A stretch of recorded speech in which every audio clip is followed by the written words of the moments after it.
Alright guys, so I decided to make this third one. This is kind of the bug fix revision for the previous one. There were always a few little issues as far as how this thing was behaving that we needed to kind of get right.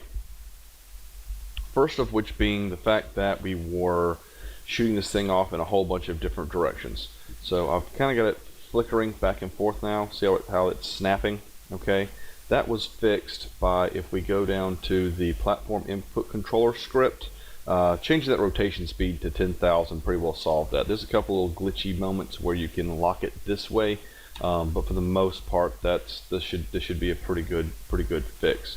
The other thing I want to point out is if we go to ISO, or just kind of look at the side here, I'm trying to keep this game right along our typical XY axis, kind of a 2.5D platformer. While this 3D objects, I'm trying to use the Z-axis as little as possible. So what I'm trying to do is keep everything locked along this XY axis. The second problem I was running into is that our wonderful spawn point for our bullets was not always pointing in the right direction. As a matter of fact, by default, it was shooting, once we rotated it, it was shooting to and away from the camera. Okay, definitely shooting along the Z-axis. So in order to fix that, what I ended up doing was I changed a couple of the settings. So my player can pretty well be at a 0, 0, 0 if it wanted to be. I don't think it would hurt anybody's feelings whatsoever. So with it sitting at a nice 0, 0, 0, the spawn point, alright, needed to be at 0, 0, 1, okay, so forward 1 on the Z-axis. You can probably dial that down to about a 0.5. Anything less than that, because the sphere is going to spawn in the middle of this. So yes, a 0.5 will get a little bit closer, or whatnot, and you have to dial it in to the point that it might not shoot now. So let's see how this works. So if I hit Z, see how it's insto dying, right? Okay, that's because it's spawning right on top of it. So what you're going to need is you're going to need a little more distance out in order to make it work. So let's see if I can pull this out just a little more.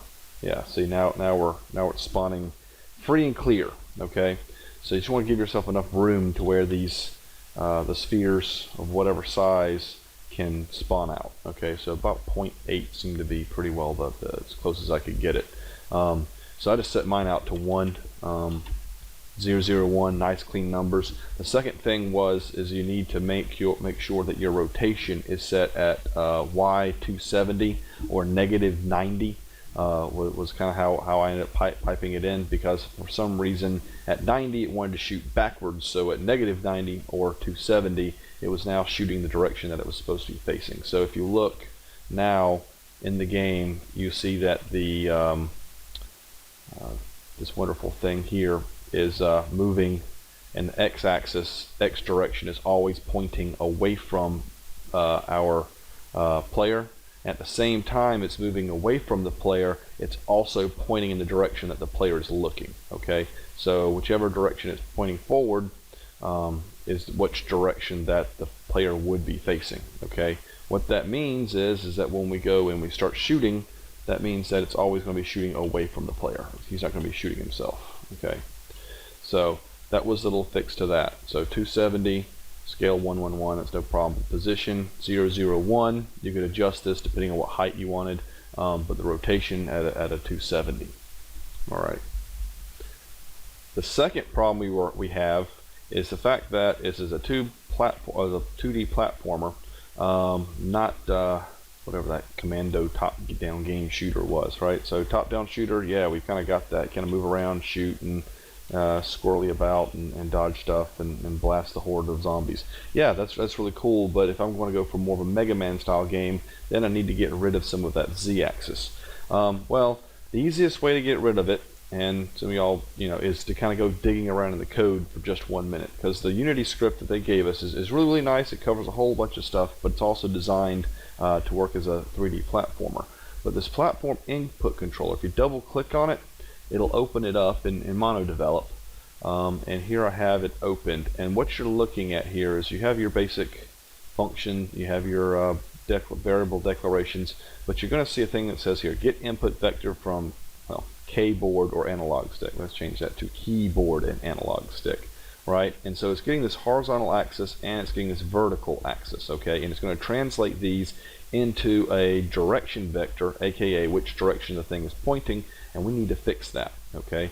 So the way that you fix this, okay, is you just take this input vertical, erase it, put a 0 in its place, okay? Because this thing is creating a direction vector.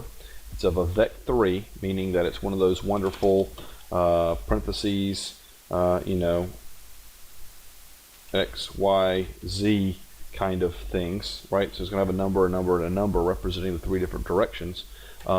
And so what we want to do is we only want it to get a direction vector based upon our horizontal, okay? We don't need any vertical. We definitely don't need any depth, okay? And so instead of it mapping our left and right key and up and down arrows, what we want just to do is just get input from the horizontal, okay? So now WS and up and down are not going to have an effect. So go ahead and Control S to save this, and what you'll find now